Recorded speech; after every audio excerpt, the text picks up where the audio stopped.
Good afternoon. I'm Beth Keller from the Highland Park Public Library. I'm joined this afternoon by my colleagues Grace Hayek from Glencoe Public Library and Roz Topolsky from Vernon Area Public Library. We'd like to welcome you to today's event, Russia's Invasion of Ukraine, Causes, Conduct, and Consequences, presented today by Jim Marquardt, Associate Professor of Politics and International Relations at Lake Forest College. Please note that today's event is being recorded. The recording can be accessed in the next few days at each of our library's YouTube channels, and it will be available for 30 days. As an attendee today, your microphone and camera are turned off. Closed captioning has been enabled. You can turn on or off the closed captioning by clicking on the live transcription or more icon at the bottom of your screen. Following today's event, there'll be a question and answer session. You can submit your questions by clicking on the Q&A icon at the bottom of your screen and typing in your questions. Feel free to enter your questions throughout the presentation.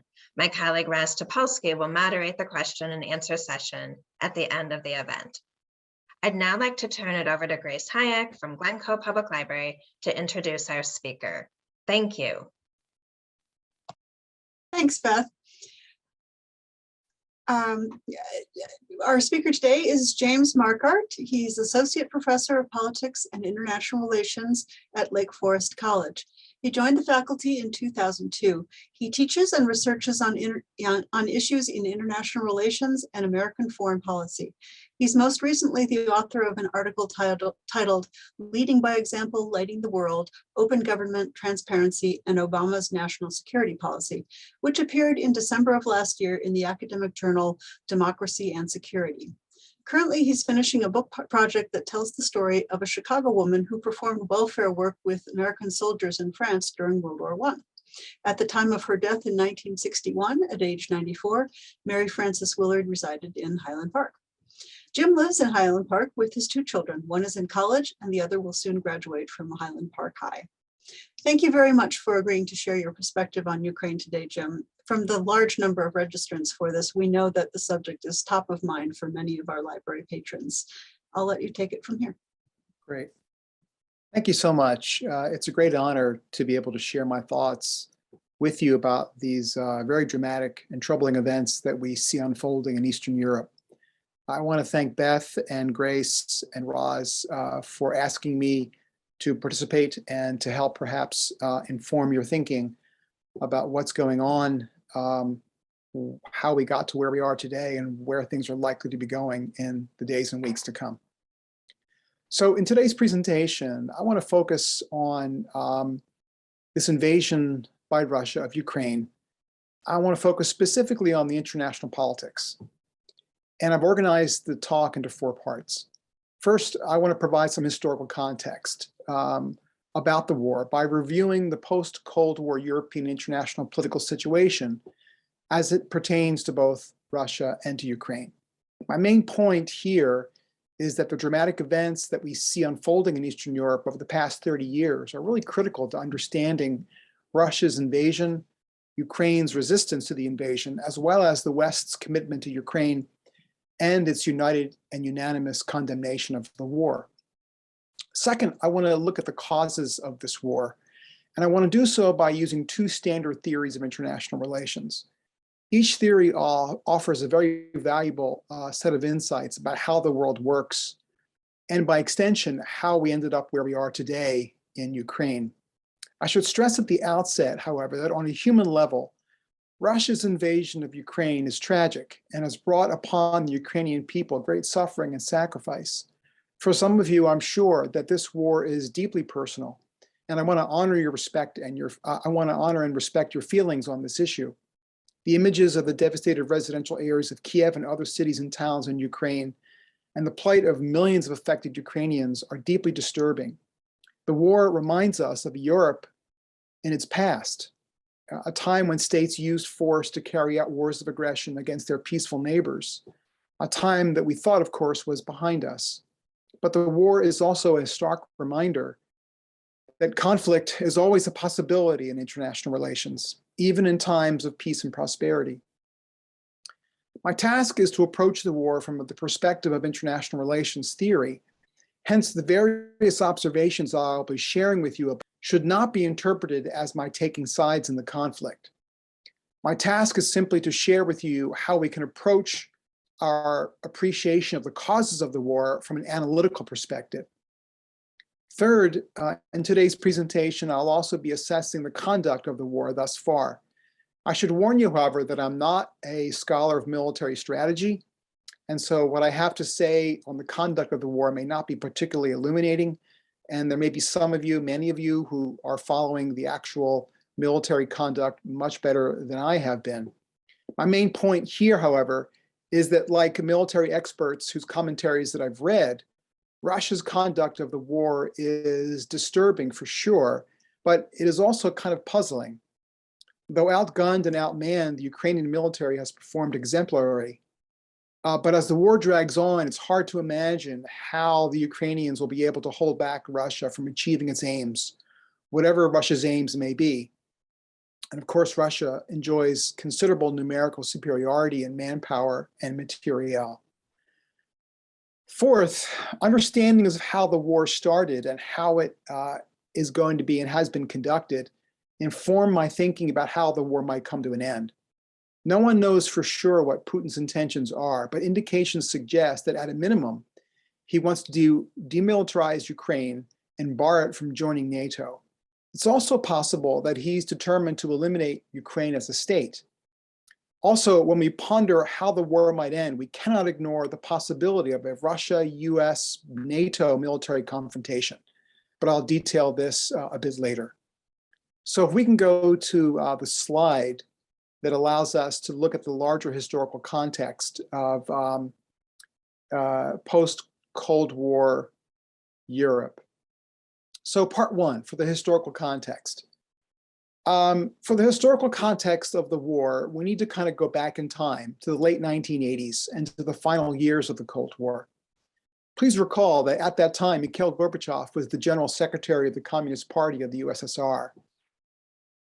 Long sensing that the Soviet Union's political and economic systems were in decline and struggling to extract the Soviet military from a long occupation in Afghanistan, Gorbachev introduced ambitious domestic and international political reforms.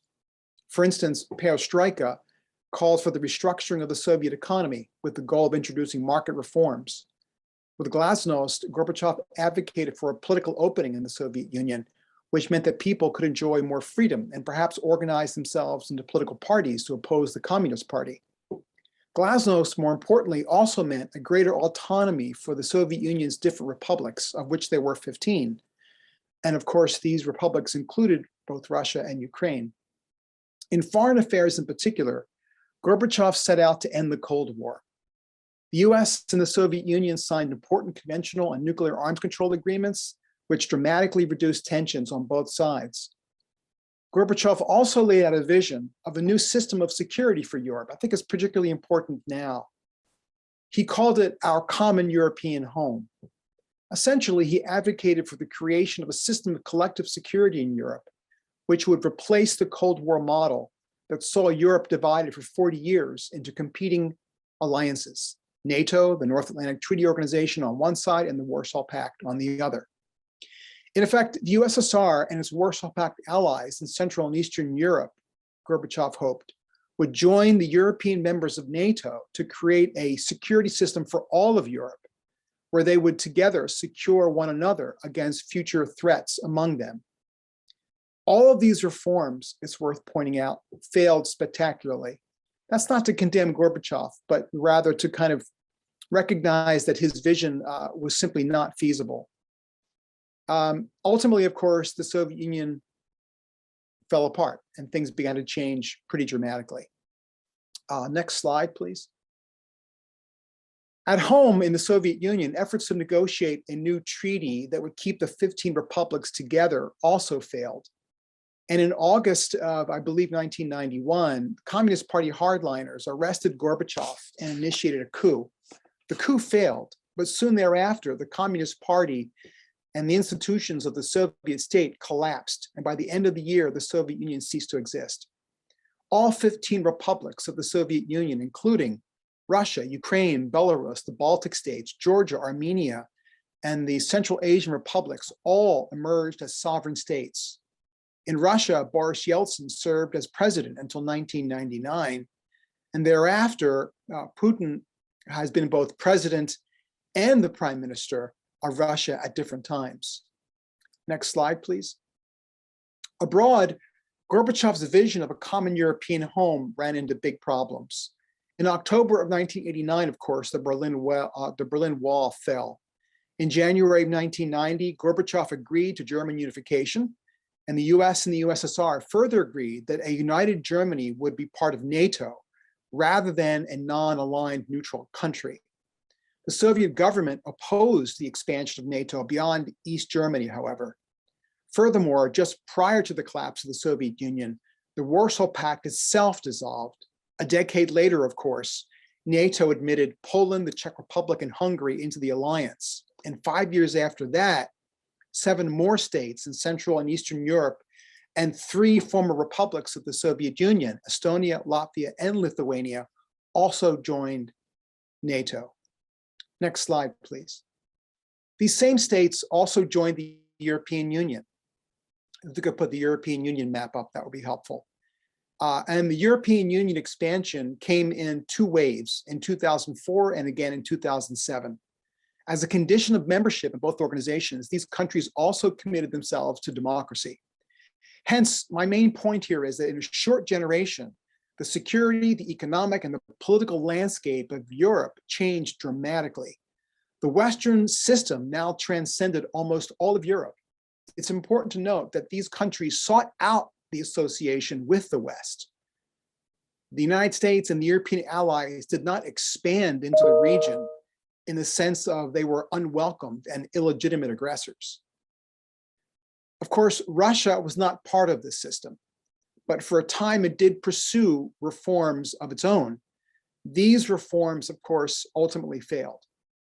Corruption was rampant, the economy did not perform, the political system was weak. Most importantly, military spending dropped dramatically. And you may recall in 1995, Russia lost a war in the breakaway Republic of Chechnya in Russia's North Caucasus region. Russia had free and fair elections, but again, the government was rather corrupt, and the Yeltsin government was highly condemned. For a time, Russia also cooperated with expanded NATO, and they joined what was called the Partnership for Peace. But this effort to bring NATO into closer association with Russia also failed. Nonetheless, the 1990s were literally a complete disaster for Russia. And while relations with the West improved, Russia remained very weak and largely outside the Western system. Please turn to the next slide. So Ukraine also fared rather badly in the 1990s. Like Russia, its post-communist constitutional system was weak. Its economy also collapsed. Ukraine's politics suffered from repeated and harmful crises. Corruption ran very high. I want to highlight 2 major political upheavals in Ukraine that helped to inform the current conflict. In 2004 and in 2005, there was the so-called Orange Revolution. Some of you may be familiar with it. If you can expand to the next slide, I'd appreciate it. The Orange Revolution followed a disputed election that resulted in the victory of a pro-Russian candidate by the name of Viktor Yanukovych. These results were nullified by Ukraine's Supreme Court under allegations of corruption. A new election followed, and the opposing candidate, who favored closer ties with the West, was declared the winner. In 2005, the new pro-Western Ukrainian president, Viktor Yushchenko, declared that he wanted Ukraine to join the EU and NATO. And in 2008, he sponsored a referendum, a non-binding national referendum, asking the Ukrainian people whether they should join NATO. And by a vote of 58 to 39%, the Ukrainians affirmed their interest in joining NATO. At the 2008 NATO summit, the alliance endorsed Ukraine's quest to join NATO, but it stopped short of formally offering Ukraine an opening to join the alliance. It's worth pointing out here that NATO also affirmed a potential membership in the alliance for the country of Georgia. Georgia was also one of the republics of the former Soviet Union. As a prelude to Russia's later moves on Ukraine, a few months after this announcement by NATO, Georgia and Russia fought a war, and Russia claimed several regions in northern Georgia and continues to hold them today. Events in Ukraine took an unexpected turn again in 2009, when the pro-Western candidate, Viktor Yanukovych, who lost the previous election, won the next election. And when Yanukovych became president, he rejected calls for NATO membership for Ukraine. Under pressure from Putin, he also backed out of an economic agreement with the European Union and signed one instead with Russia. A popular uprising followed, and after weeks of unrest, security forces opened fire against protesters in central Kyiv. If you can go to the next slide, thus sparking what was called the Maidan Revolution. Yanukovych was essentially overthrown in a coup, and he fled to Russia. Since 2014, Ukraine has been ruled by pro-Western governments, which have sought again to distance Ukraine from Russia and to unite Ukraine with Europe. In sum, the end of Soviet communism and the political events that transpired over the following 2 decades involving the former Soviet Union, and especially Russia and Ukraine, are really critical to our analysis of why Russia invaded Ukraine 2 weeks ago. The end of the USSR opened up opportunities for countries to move out of the Soviet orbit, some of which might be called the Soviet Empire, and move towards the West, and many did so. Ukraine was not originally among them. And since the last 10 years or so, it has fought for a better part to join this Western system. Russia, of course, opposed it then, and they oppose it now. Hence, the war that we're seeing is the culmination of a long historical process. So if we could return to the full screen, I'd appreciate it. So let's focus on the causes of the war. And again, when I investigate the causes of the war, what I'm really trying to do is focus on competing theoretical explanations as to why Russia has invaded Ukraine. So here's my interpretation. International relations scholars have a variety of explanations for why Russia invaded Ukraine. I want to focus on several major theoretical perspectives. One perspective is called realism. Realism has a view of international relations that helps us explain Russia's motives.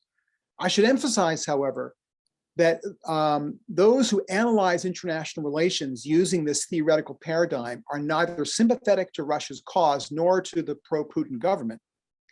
The other perspective, what's called international relations liberalism, offers a view of the world that is highly critical of Russia and more favorable of the West. But once again, I want to stress that this perspective should not be interpreted as a pro-American or a pro-European perspective. It's simply an analytical mechanism that allows us to explain general things in IR, which we are now applying to what's going on in Russia and Ukraine. So let's talk first about realism. Realism is the dominant theoretical paradigm of international relations. In short, it says that because there is no higher authority over them in the world, states must compete very aggressively in its self-help system, and they compete for power to secure themselves against the threats that others pose to them. Material power is essential for countries to secure themselves, strong economies, powerful militaries. This power is necessary to help countries achieve their interests. The first and most important one is security. These several common features aside, not all realists are in complete agreement about how the world works. In particular, some realists argue that the best way for a state to secure itself is to acquire considerable offensive power and to use that power to dominate its neighborhood, which essentially means that a state will pursue opportunities to enhance its power and security at the expense of other countries, even if this means going to war. This version, which is called offensive realism, offers a compelling explanation for why Russia has chosen war. It also explains why perhaps the US and NATO have acted the way they have towards Eastern Europe and Central Europe over the past 15 years. So, what does realism say about what's going on now? Realism says that after the end of the Cold War, Russian power was greatly diminished and Russia's security was greatly compromised. The Western powers, the United States and its European allies, took advantage of Russia, and they expanded their alliance eastward, granting membership in NATO and the EU to states in Eastern Europe and Central Europe, and again to the Baltic states of the former Soviet Union. All of these put Russia's security and well-being at risk. NATO expansion, realists argue, brought its military capabilities even closer to Russia's borders and exacerbated Russia's insecurity. For this reason, these kinds of realists opposed NATO's decision to place elements of military capability in Eastern Europe because it made Russia insecure.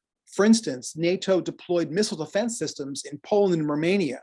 The Russians complained, arguing that missile defense in Poland and Romania would undermine Russia's nuclear deterrent, but NATO kept them there. Russian President Vladimir Putin complained at the Munich conference in 2007 that the United States was using NATO to advance its goal of dominating Europe. He also claimed, correctly, that NATO had broken its promise not to deploy forces in the new member states of Eastern Europe and Central Europe.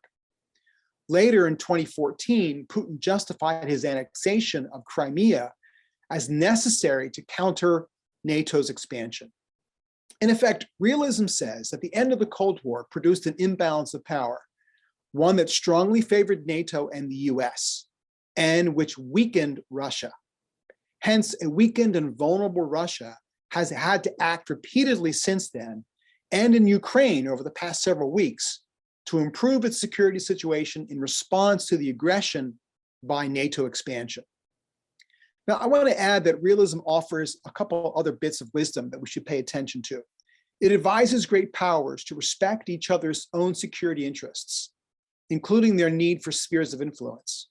Realism also says that countries ought to empathize with one another. That is, they should put themselves in each other's shoes and avoid doing things that they would not done to them. Consider this hypothetical. What would the United States do if, in a future scenario, an expansionist China made a major move in the Americas, such as by allying with or deploying military forces to Canada or Mexico? In short, the US would behave like Russia is doing in Ukraine by invading Canada or Mexico in an effort to deny China a new base of power in the Americas. Offensive realists in particular argue that given the intense security competition among states, states are very much inclined to act aggressively to secure themselves. And in effect, this is what Russia is doing right now. So now I want to talk about one realist in particular, a famous realist who you may know. Perhaps the starkest realist analysis of NATO's expansion and Russia's response comes from the University of Chicago professor of political science, John Mearsheimer. By the way, John Mearsheimer was my dissertation advisor when I finished my PhD in 1998. Mearsheimer telegraphed the current crisis in a 2014 Foreign Affairs magazine article that he titled, quote, "Why the Ukraine Crisis is the West's Fault," unquote. This essay appeared soon after Russia annexed Crimea and lent its military support to Russia's insurgents who controlled parts of the Donbass and Luhansk regions of eastern Ukraine. In the article, Mearsheimer wrote, and I quote him, "The United States and its European allies share most of the responsibility for the crisis," unquote. After presenting evidence to show how NATO and the EU expanded eastward across Europe after the Cold War, Mearsheimer draws the following conclusion, and I quote him again. "No Russian leader would tolerate a military alliance that allowed Moscow's mortal enemy, namely the United States, to move into the Ukraine. Nor would any Russian leader stand idly by while the West helped install a government there that was determined to integrate Ukraine into the West. Washington might not like Moscow's position, but it should understand the logic behind it. This is geopolitics 101. Great powers are always sensitive to potential threats near their home territory," unquote. So, what then is the solution to Russia's security problem, according to Mearsheimer? Again, quoting the article, quote, "The West must think about Ukraine in a fundamentally new and different way.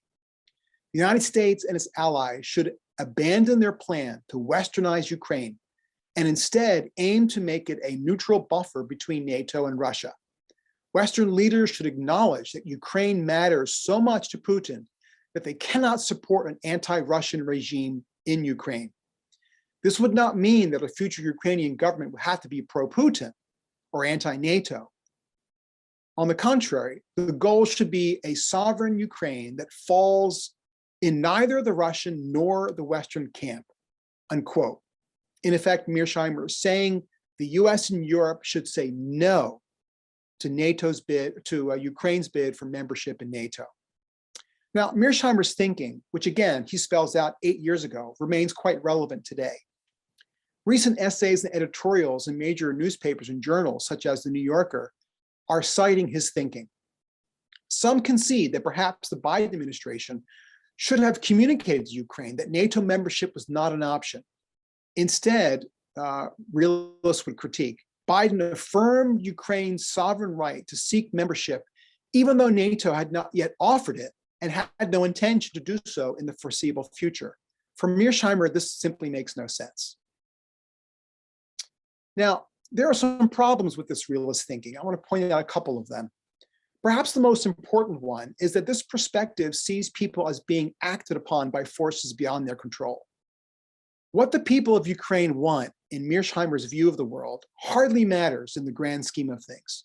What matters most in international relations, from his perspective, is satisfying the security needs of the most powerful states, even if this means that the wishes and desires of the people of other countries go unfulfilled, namely the desire of the Ukrainian people. Another problem with realism is its claim that the internal attributes of a country have very little bearing on how a country sees its national interests and how it decides whether or not to go to war. That is, Russia's behavior, according to this perspective, over the past several decades, would be essentially no different, even if someone other than Putin would be in charge. And the logic is that because Russia would have faced the same unfavorable security environment under another president, and that president or leader would be acting in a similar manner. Now think about this for a moment. This is an important criticism. Even if the Russian dissident Alexei Navalny were president of Russia, as you know, Navalny is in prison in Siberia, Russia, according to Mearsheimer's view, would still be making demands on the West to respect Russia's security interests and would have likely invaded Ukraine for the purposes of countering NATO expansion. Now, I have a hard time with this claim. In effect, the West is not to blame for Russia's aggression. Putin is. So, next slide. Another way of thinking about the causes of the war comes from a different theoretical perspective. This is called liberal international relations theory. Now, liberal theory says that it is the internal characteristics of countries that shape their external behavior. In effect, liberal scholars believe that what's at stake in Russia's invasion of the Ukraine is not Russia's legitimate security interests, but the very survival or the survival of the Russian state. Rather, liberal scholars of international relations are going to argue that what's at stake is the survival of Putin's authoritarian regime. According to this perspective of international relations, if Russia were a democracy, its relations with other democracies would be peaceful, because democracies fundamentally do not see each other as threats. So let me explain. When international relations scholars use the word liberal, they do so to mean what we in the United States, they do so in a way that is different than what we do in the United States. So for instance, in American domestic politics, we use the word liberal to refer to a political ideology that is commonly associated with the Democratic Party.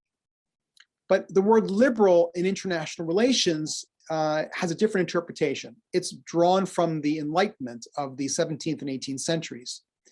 This classic sense of liberalism is about a political philosophy that says the first goal of government is to ensure human liberty through the rule of law and through institutions of government that establish limited power of the government over the people. So liberal international relations theory is a tradition of thought that says countries with liberal democratic governments enjoy good relations with each other. Because of their shared thinking about the importance of human freedom as the central organizing principle of government, these countries have constitutional systems that constrain the power of government. In addition to a republican form of government, liberal theory says that lasting peace in the world benefits from the international institutions that these countries form with each other, which draws them into ever closer association. So for instance, NATO and EU are perfect examples of what liberal IR theory is talking about. The implications of this way of thinking about how the world works are really profound, and they speak volumes about what's going on in Eastern Europe today. In their relations, liberals say that states do not compete with one another for power. That is, they cooperate with one another to secure each other.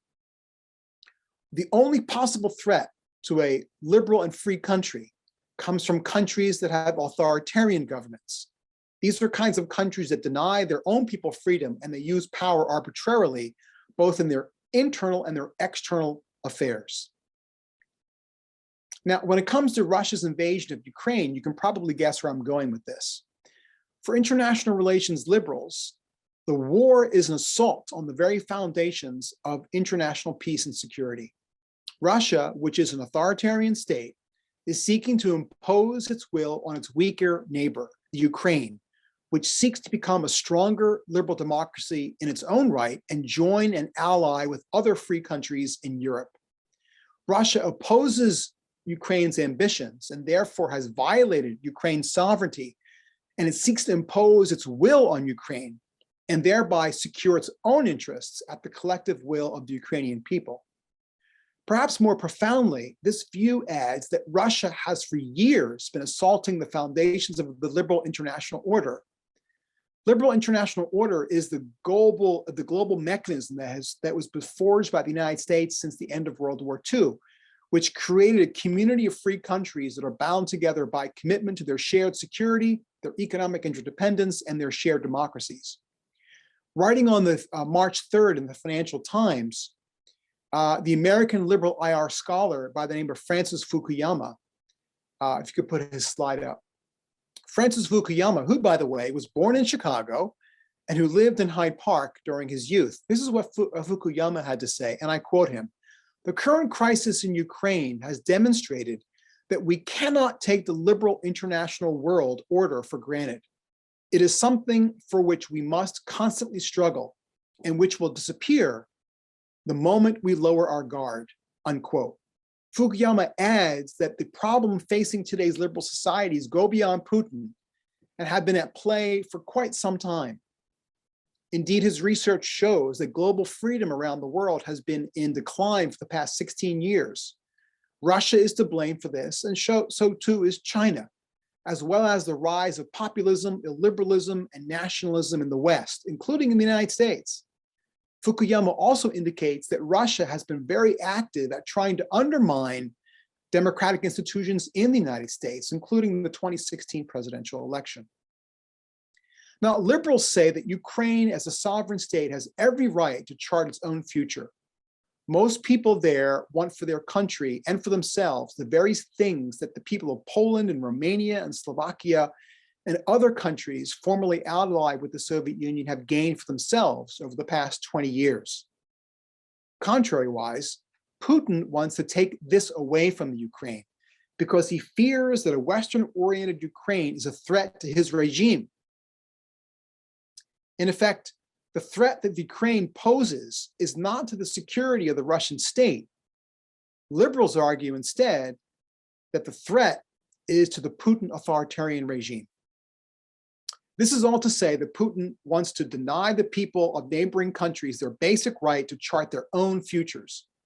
History shows us that Russian imperialism has come at the expense of the aspirations of the many people that have suffered under it across the centuries. It is not surprising, therefore, that Ukraine wants to be part of the West, and the West's commitment to the global liberal project compels it to do something to help the Ukraine. So the takeaway from my presentation thus far is as follows. Scholars of international relations want us to think about Russia's invasion of Ukraine analytically, and there are different ways by which we can do that. So we can now end the slides. Now for part two of my presentation. the conduct of the invasion, what's been going on. So I want to refer to Karl von Clausewitz. He is a 19th century German military strategist. He famously wrote that that war is politics by other means. That which cannot be decided through diplomacy, he argues, is decided on the battlefield. In effect, Russia has invaded the Ukraine for the purpose of imposing its political will on Ukraine. So we have to ask the question, what does Russia want? Or more precisely, what does Putin want? At a minimum, he wants Ukraine that cannot be a member of NATO.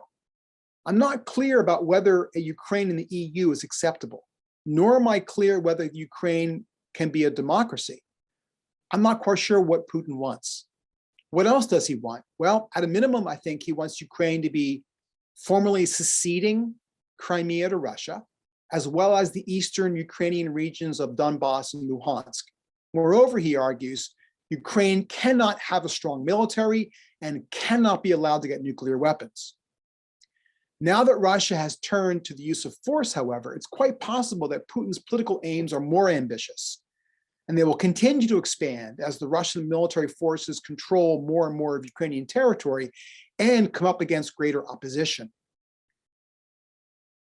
Now, in terms of the conduct of Russia's invasion of Ukraine, we all know that has not gone according to plan, which I might emphasize could impact Putin's thinking. I expected Russia to unleash a shock and awe style invasion of Ukraine, but it has not done so.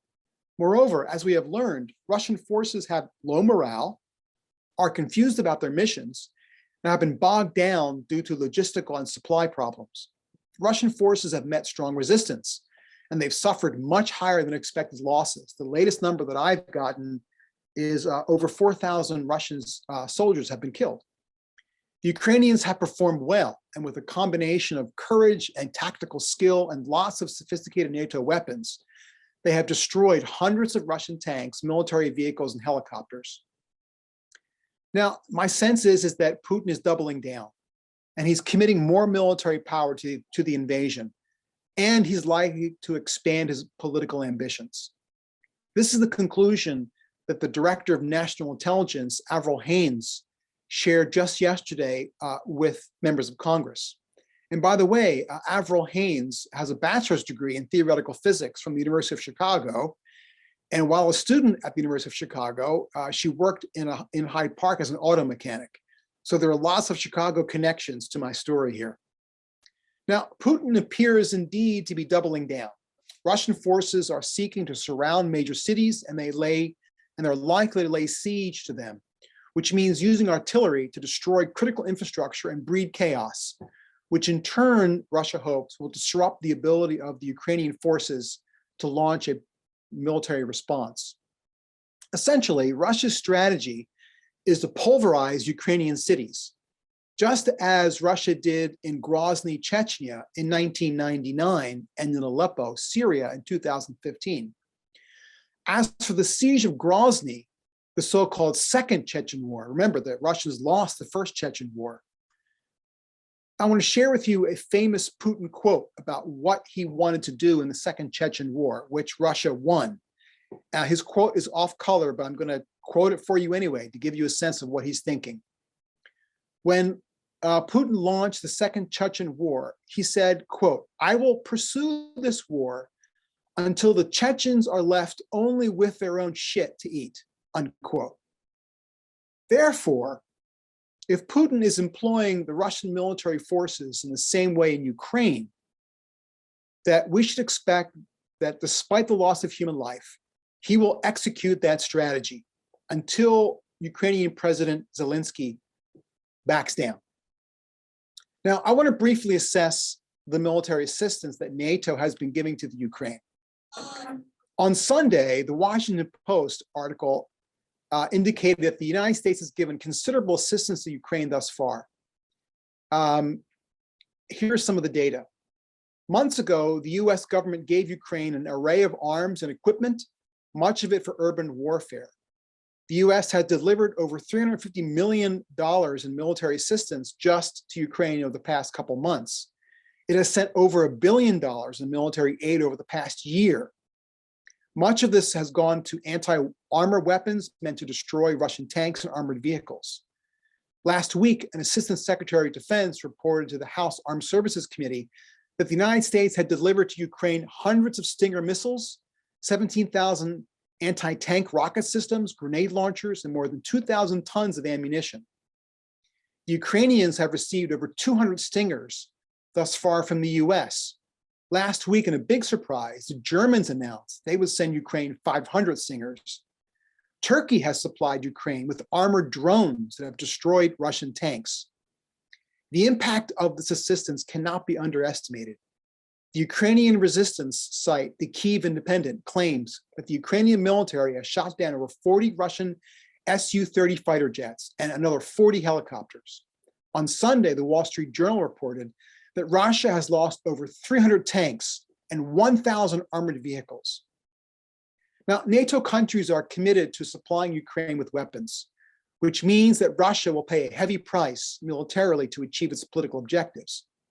This, of course, raises the risk of a direct military confrontation between NATO and Russia. Indeed, last Sunday, Putin declared that further NATO military support to Ukraine would be deemed a hostile act by NATO against Russia, which would compel Russia to then respond aggressively.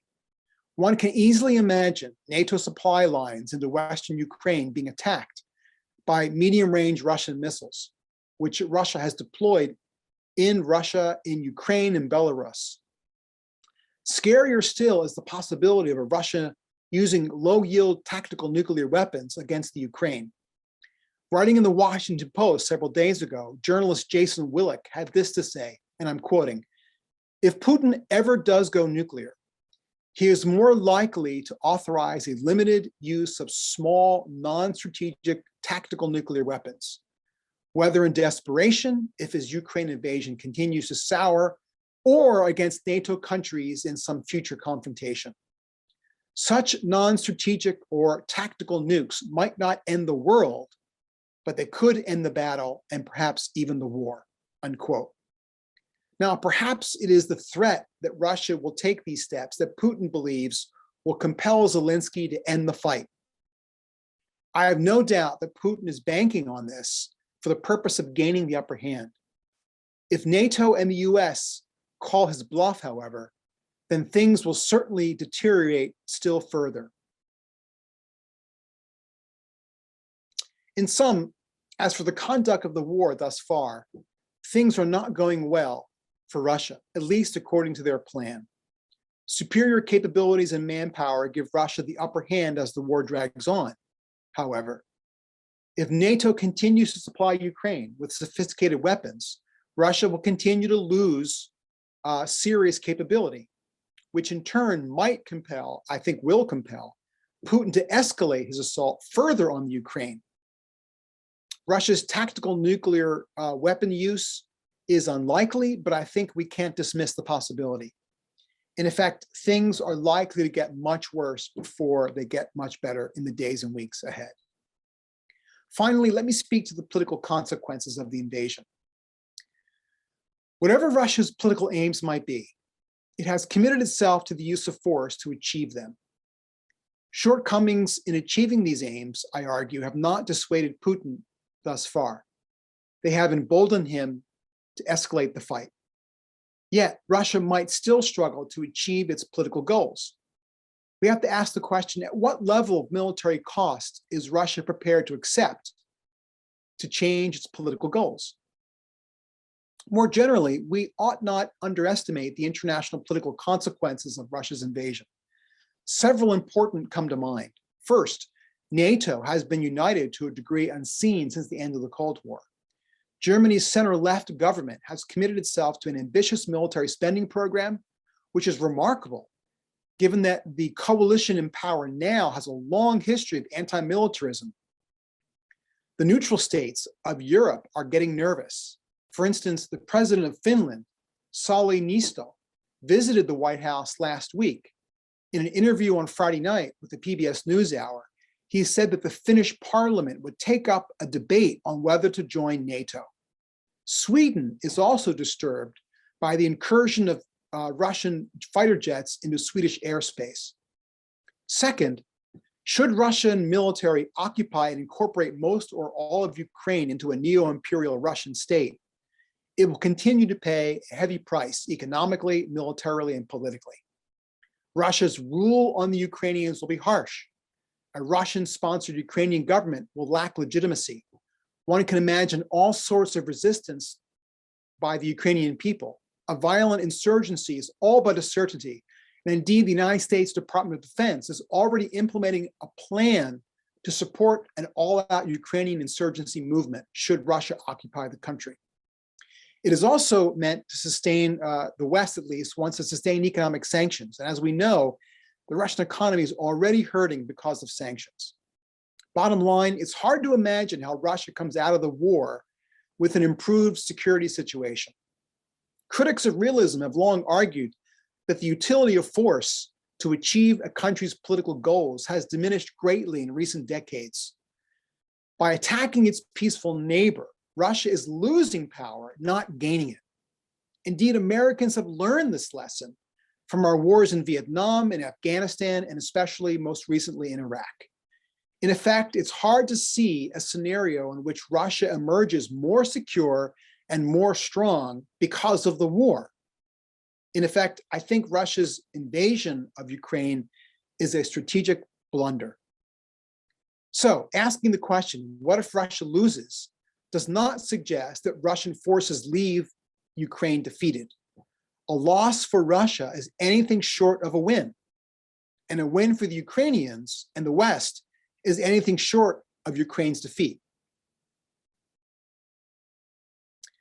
Now,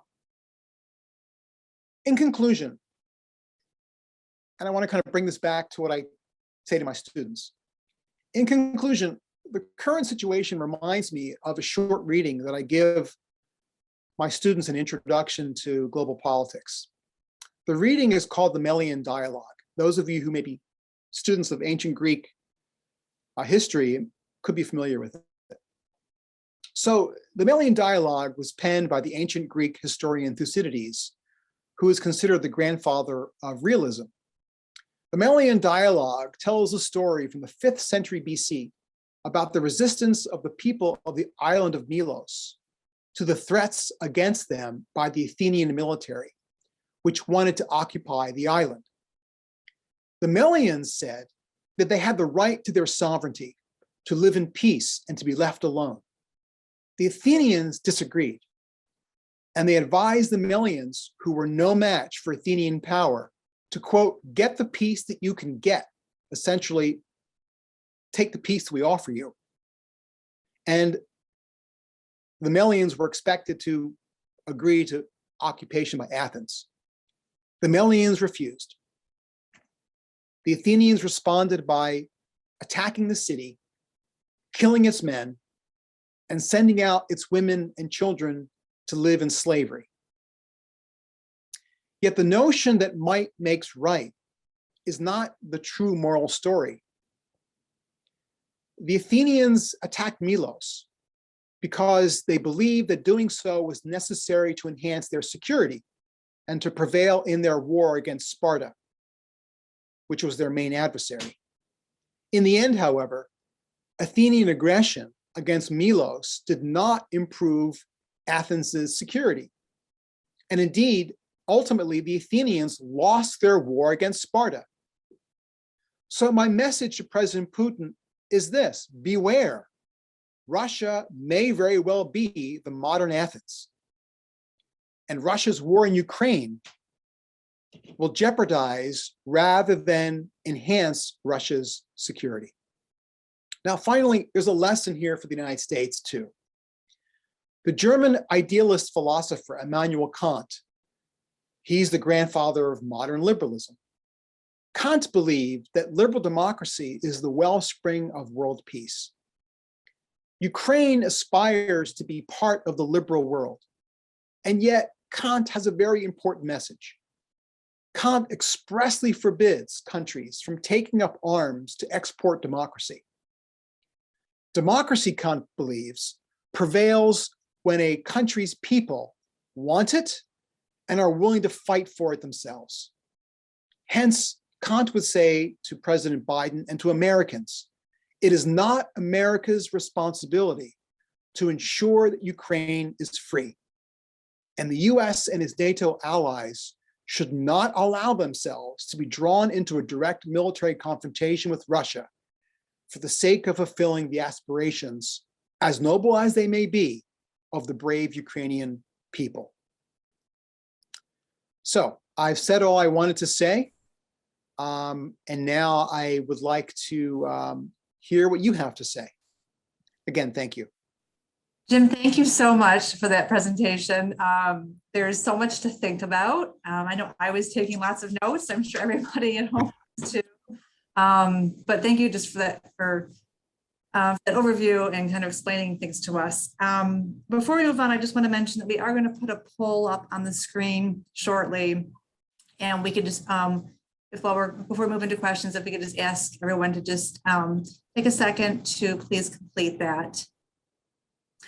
And once you've answered that poll, I just want to mention that, you can put questions into the Q&A. That's the best place to put them, and we will try to get to as many questions as possible. Also, Jim did provide us with a list of resources, several books, and I know an article, and we're going to put those in the chat. I know the books are almost all of them are available at all the our 3 libraries that are hosting this, and the article you can view online. So we'll put that in the chat shortly so that you can get even more information about this. So now I'll move into Q&A, and I guess, of course, we have a lot of questions just about NATO and the tricky nature of that. And I know there's been a lot in the news recently about the no-fly zone and how that has been, it seems like that is kind of the biggest issue right now. And I was just wondering if you could talk about, or just reflect on like your thoughts on that and how you, I don't know, do you have an opinion? What do you think? What are your thoughts about that? Sure. So here's my thinking. And I think it goes something like this. NATO and the United States do not want to get into a direct military confrontation with Russia. Such a altercation would lead to perhaps a direct, significant military confrontation. So I would oppose a no-fly zone. The notion that NATO fighter jets will patrol the skies of the Ukraine will be interpreted by Putin as a major escalation. And should Russia respond to that by shooting down NATO fighter jets, then we have a direct confrontation between the two, and this could rapidly escalate. So therefore, I would not support it, even though the reasoning for it, namely to protect civilians, is an important motive. It's also the case, of course, that NATO no-fly zone would also allow the Ukrainian military to move around without fear of being attacked, which of course Russia would consider to be a grave threat. So I would oppose it. Okay.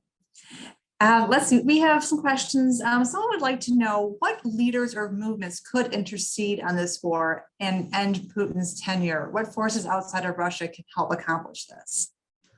So I'm not quite sure what the questioner is suggesting. I don't know if they're suggesting that perhaps someone could negotiate between the two sides. Is that the implication here?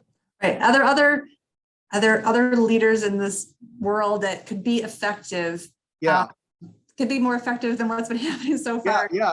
I read a little bit about that Israel's actually getting involved in some negotiations. Are there other leaders in the world that could be more effective than what's happened so far? Yes. I think Xi Jinping could have a huge impact on this.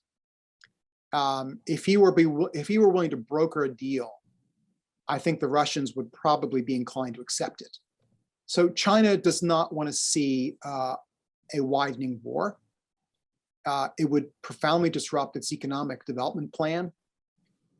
It has significant economic interests both in Russia and Ukraine.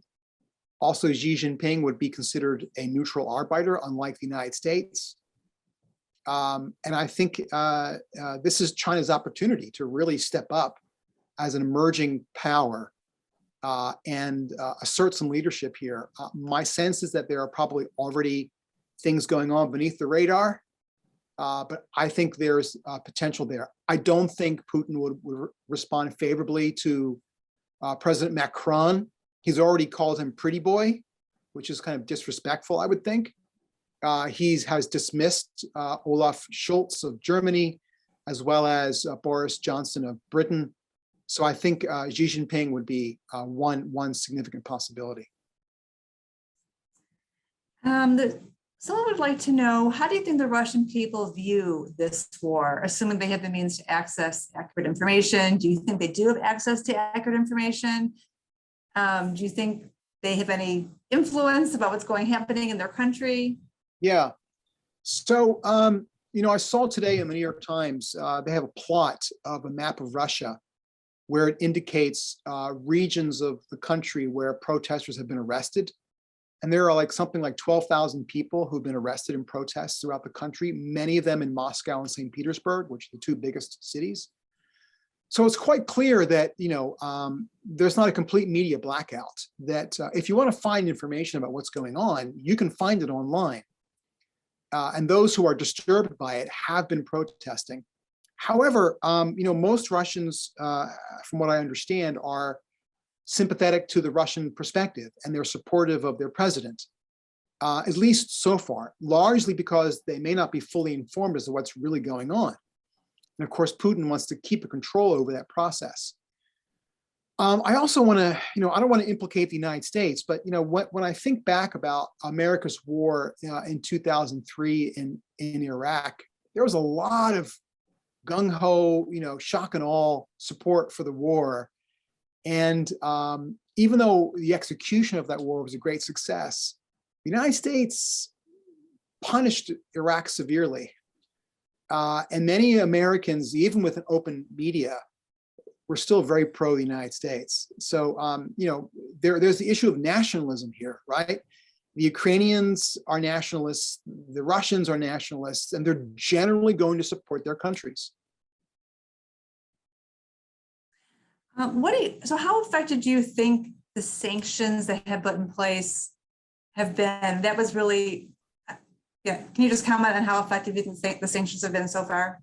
Sure. I think we should think about sanctions in the short term and in the long term. So the short-term sanctions have been pretty dramatic. The ruble is trading for less than a penny. Suspension of Russia's access to its foreign assets is significant. This is causing immediate and direct pain for the Russian economy.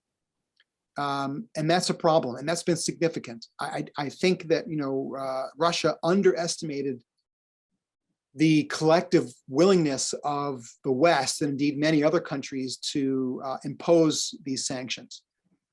The long term, I think these sanctions are potentially devastating to the Russian economy. The notion that the Europeans are now going to systematically withdraw their purchase of Russian gas is a considerable loss for Russia, and a huge win for the United States, by the way, because we're now going to export natural gas to Europe, right? We're going to harness the Americas. We're now trying to get the Venezuelans, our adversaries, to aid Europe.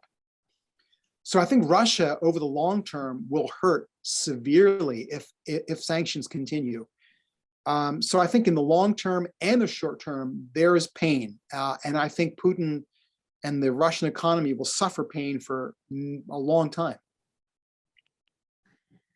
Here's a question that we haven't really covered yet or kind of touched on. Some would like to know, do you think that China might take its cue from the outcome of this war to decide about taking over Taiwan?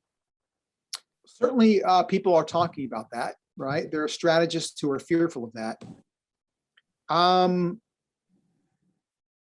don't think it's going to happen. And I say that for the following reason. I think the communist regime in China, because of its high level of centralization and the fact that the Communist Party is such a dominant authoritative voice in all policymaking, that China, since the reform period of Deng Xiaoping, has kind of laid out a long-term strategy to ensure its rise as a great power. And their strategy to do that is peaceful. And I don't think they're going to disrupt what has so far been a remarkably successful plan by launching an attack against Taiwan, because the economic consequences to China of doing that would undermine its blueprint to achieve global power. Namely, if China were to invade Taiwan, the open world economy that has benefited China's development would no longer be an option, which would fundamentally undermine China's long-term development plan.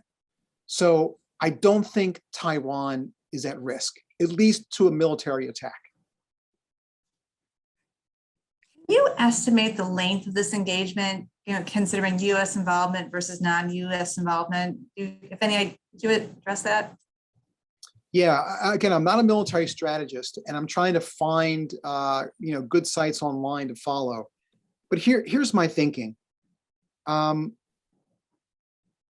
think Russia's plan is to encircle major cities. They have not yet been successful doing that, at least the big ones. And if they're able to do that, they will lay siege to the cities. They will simply bombard the cities. More importantly, the resources that are available to the people in those cities are already diminishing. Fresh water, food, electricity, medical supplies.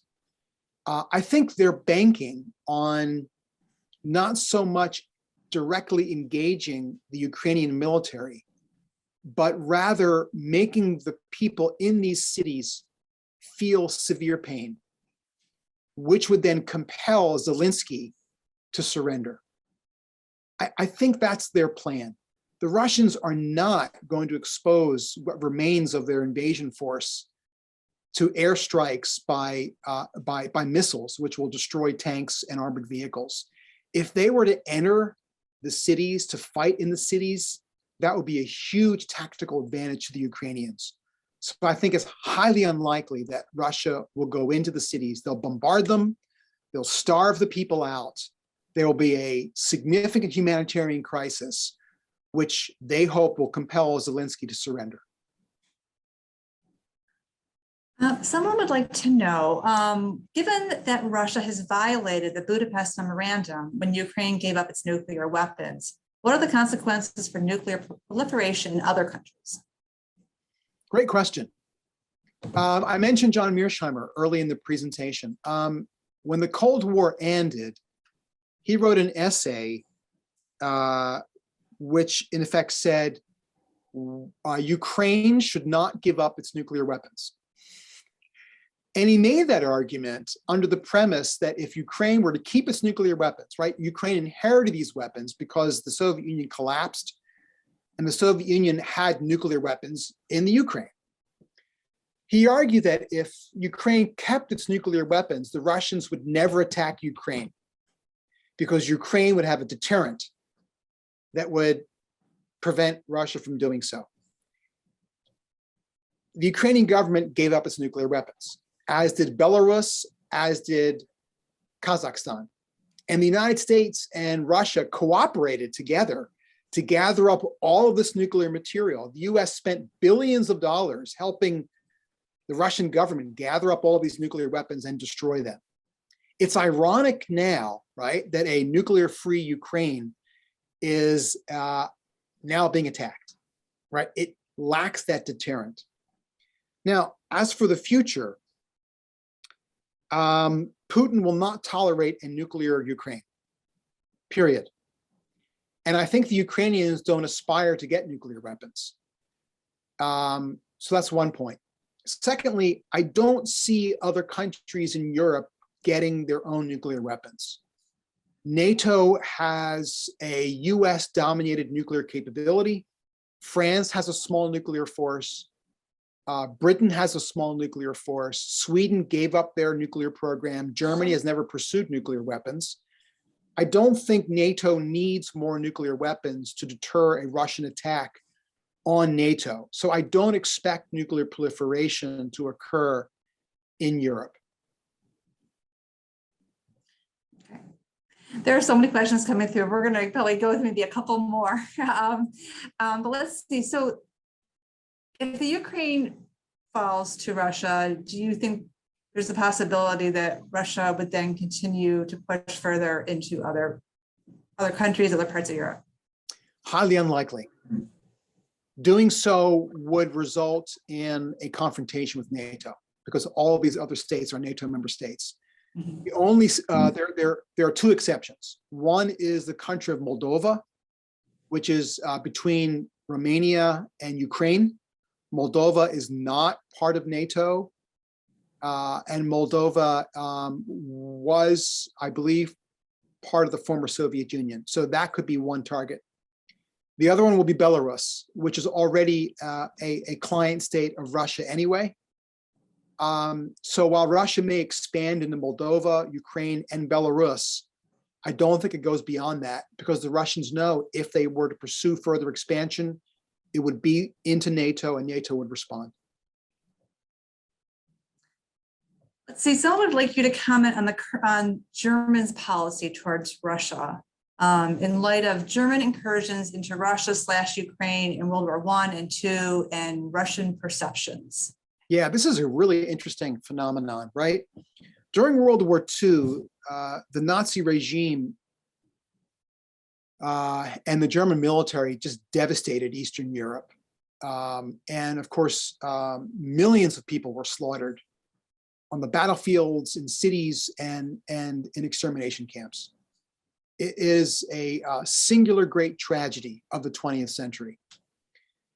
We also know, of course, that during the reign of Stalin, the Ukrainians were also starved.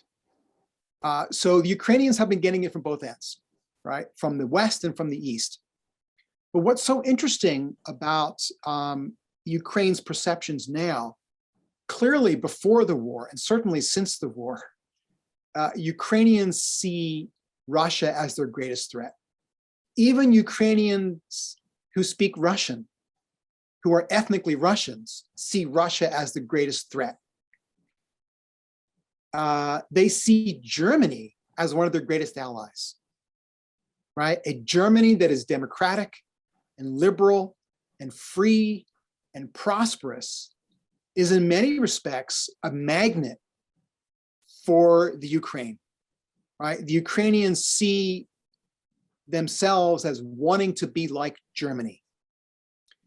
As for the German government, the Social Democratic Party in Germany is traditionally the more anti-war party among the major parties in Germany.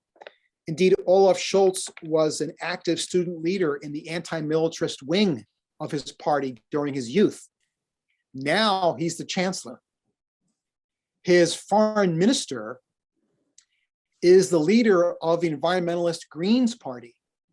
And the Greens have a wing in their party called the Fundis, which are the so-called fundamentalists that are against all carbon, and they want Germany to disarm and to leave NATO altogether.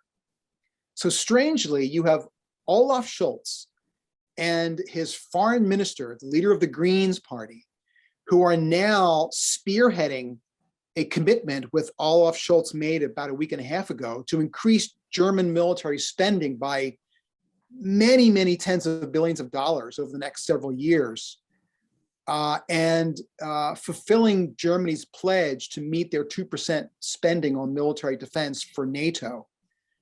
It's an ironic twist of history, right? That a left-wing government in Germany is going to commit itself to major increases in military spending. So we're going to take kind of our last question. I'm going to combine a couple different questions here from different viewers, but sure. I want to kind of acknowledge is that Putin is a bully. And so what will he possibly respond to? Is it possible that the only thing that he would understand is force by NATO and the European Union? Is there the possibility that there was an opposition movement or some, within Russia that could possibly be influential to him? How do you stop a bully? I mean, I guess I know it's a big issue, but let's talk about, is there potentially an opposition movement? And secondly, is it possible the only thing he'll respond to is force by NATO? Boy, this is terrific questions. I think we should not make the mistake of concluding that Russia under Putin is like the Soviet Union under Stalin, right? By which I mean, Putin doesn't have a stranglehold on his political system. He's there because he serves the interests of the powerful actors in his country. Let's recall, right? He was a mid-level KGB operative in Eastern Germany at the end of the Cold War. He came back to Russia, got a job as an assistant to the mayor of St. Petersburg because they both had a KGB connection, right? So Putin was a nobody 30 years ago. And Putin made his way up through the hierarchy because he identified with former KGB officials who were worried about what had happened to Russia by the end of the Cold War. He was affiliated with former KGB and other wealthy Russians we now call oligarchs who got filthy rich, right, stealing from the state in the 1990s. These are the people to whom he owes his allegiance, right? He is doing their bidding. They're not doing his bidding, right? So if he can't perform for them, he's vulnerable. And while he gives the impression that he is in complete command and control, I think reality is very different. And I think, who would have imagined that Gorbachev would have been put under house arrest, right? One could easily imagine Putin being moved out if things continue to deteriorate. So that's one point. And I think that's a real possibility. Second, in terms of Putin's bullying behavior, it's pretty clear that Putin is not going to leave Ukraine with his tail between his legs. Right? If he leaves Ukraine, he wants to be able to declare victory in some way, which then begs the question, what does he need? Right? What will allow him to say, I defeated the neo-Nazis in Ukraine, or I eliminated the Ukrainian threat? Whatever that is, I think he will find ways to accept it if the price is right. And he'll claim victory. Again, I think at a minimum, it means that the Crimea is lost to Ukraine, which may be a price worth paying. I think it means that the Donbass and Luhansk regions must go to Russia. It means that NATO will pledge not to invite Ukraine to join, that Ukraine will decide not to seek membership ever in NATO, and that Ukraine agrees never to accept nuclear weapons. I think if those minimal things can be satisfied, I think we may have a deal. And here's my thinking. Putin says that Ukraine was never a country, right? The same can be said for Finland. For centuries, Finland was part of the Russian Empire. And at the end of the Romanov dynasty, when the Bolsheviks took over, Finland declared its independence. The Finns and the Bolsheviks fought a war against each other. The Finns prevailed. In the 1930s, Stalin attacked Finland. The Finns didn't win the war, but they didn't lose the war. They kept their independence. And ever since then, they've committed themselves to neutrality, not to pose a threat to the Soviet Union or to Russia. My sense is that Zelensky should use Finland as his model. Finland is not part of NATO, but it is part of the EU. And I think that would be acceptable to both Zelensky and to Putin. That's my hope, at least. Well, that sounds like something really that gives us a lot to think about. It's really interesting. A really interesting option, and I hope they do consider that, because I know everyone is just so eager for this to come to a conclusion. Absolutely. So if Beth and Grace, if you want to kind of join me on screen again, I just really want to thank Jim so much for your thought, your preparation, for just so much to think about. I'm sure that we will all be discussing this at our dinner tables tonight with our families about the things that we learned today. So thank you so much. Thank you so much. Thank you, Jim, and thanks. All right. Bye-bye. Thank you. Bye-bye. I just want to mention to everyone that we are going to survey at the end. If you could stick around for that, we'd love your feedback. Also, I do want to mention that we're kind of currently in the works. 2 weeks from now, we're looking to offer a program March 22nd about Ukrainian architecture and art under mortal threat with an art historian who's currently based in Europe. He's going to be talking about what's happening to Ukrainian history right now due to the Russian invasion. So we'll be sure to keep you posted on that. We should be finalizing that very soon. And otherwise, again, you should be getting a recording. You'll be getting a copy of the recording within the next couple of days from your libraries. So thank you to everyone for joining us today to discuss this really important topic. Bye-bye. Bye. Thank you. Thank you. Thanks, Jim. Thanks to everyone. Bye-bye.